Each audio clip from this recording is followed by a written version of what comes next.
For a decades, Apple philosophy was non-negotiable. Control the hardware, control the software, control the experience. If you want Apple quality, you build it yourself. But on January 12, 2026, the era officially ended. In the move that stunned the tech world, Apple signed a massive multi-year agreement with Google to make Gemini the brain behind the next generation of a Siri.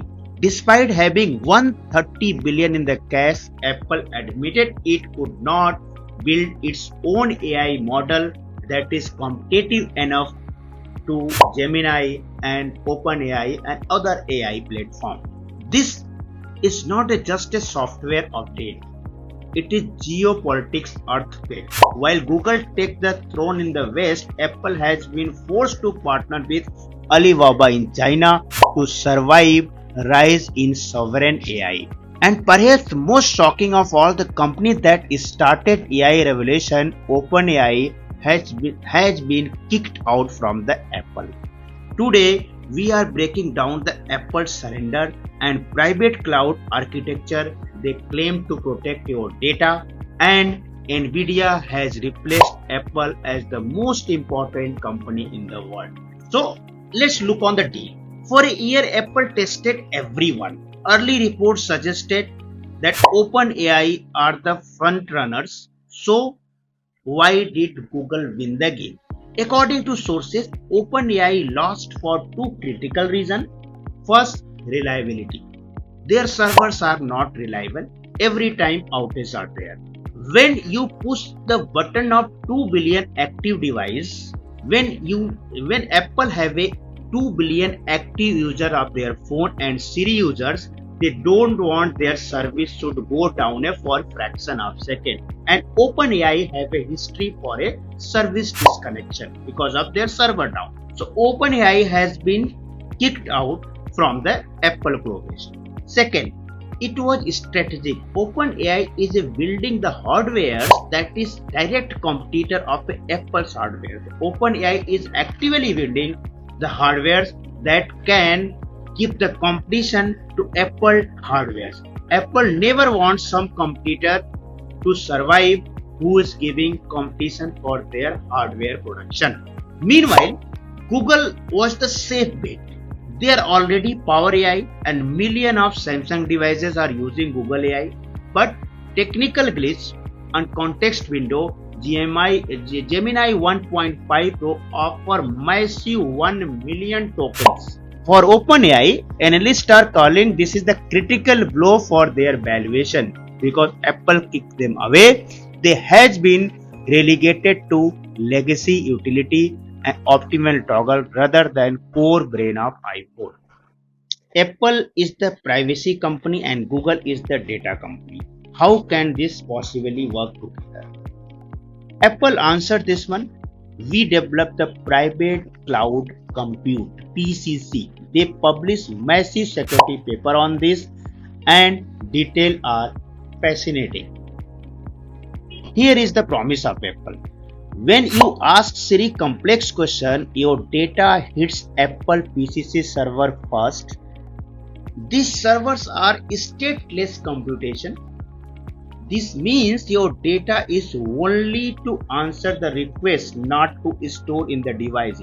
Effectively, according to Apple, this data will be deleted in the moment answer generated. Apple claimed that not even their own site, not even their engineers can see the data and not the Google can access the data. That even implementing something called target diffusion, which hide your IP address and ensure that any attacker can't target your specific user data even servers are compromised. So, while Google provides the reasoning layers, they are supposedly never see who is asking the question and learn from specific data. So, what is the use of China? What is the role of China in this sovereign AI? If the Google deal in the story in the West, then China deal the story in the East. You cannot use Google Gemini in China because of regulation. Apple can't just ship the US model there China require model to be trained on local data and follow their instructions. So, who is the powering of the iPhone in the China? There is another infrastructure in the China that is supported by Alibaba, and Apple is integrated in that technology. It means if you are using Apple in the US, you have to use Gemini or Google, and if you are using your Apple phone in the China, then you need to use a infrastructure supported by Alibaba company. So this is happening because Chinese AI is no longer playing catch up. A startup called DeepSeek recently developed the model. It's a very cheap model. Comparison between DeepSeek and US model, it's a 6 million to 100 million is spent on US lab. It means if DeepSeek for same result, it's spending 6 million. In other model like ChatGPT and Gemini, they are using $100 million for that. So this is the rise of the sovereign AI.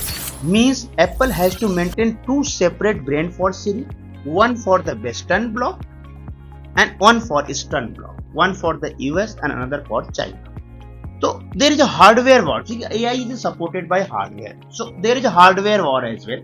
So, and finally we have to talk about hardware force Apple sent.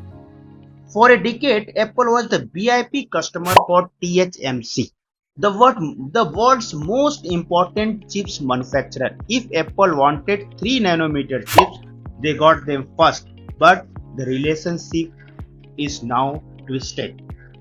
Reports from Times of India and Wall Street Journal reveal that Nvidia has overtaken Apple as TSMC most priority customer. TSMC CEO reportedly gave Apple's blunt reality check, stating that AI customers get priority because they are very rich, they are paying more, and Nvidia and AI companies are willing to pay upfront and book capacity year in advance.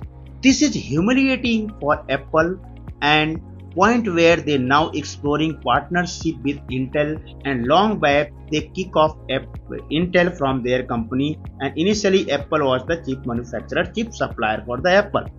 Initially Intel was the chip supplier for Apple, but they kick out that Intel long back. The fact is Apple is talking to Intel company. They publicly fired a year ago. What does the January 12th deal means for us as Indians or public? It's a signal that generative AI, chatbots and agentic AI. New Siri is not about talking or acting. It's booking flight, editing photo and navigating apps. But it's also proof that walled garden is dead. Apple can no longer build the future alone. They are renting intelligence from Google in the West and Alibaba in the East in China, while fighting Nvidia for the chips to run it all. So what do you think? Do you trust Google with your private data, even Apple's private cloud protection? And does split with China concern you? Let me know in a comment below.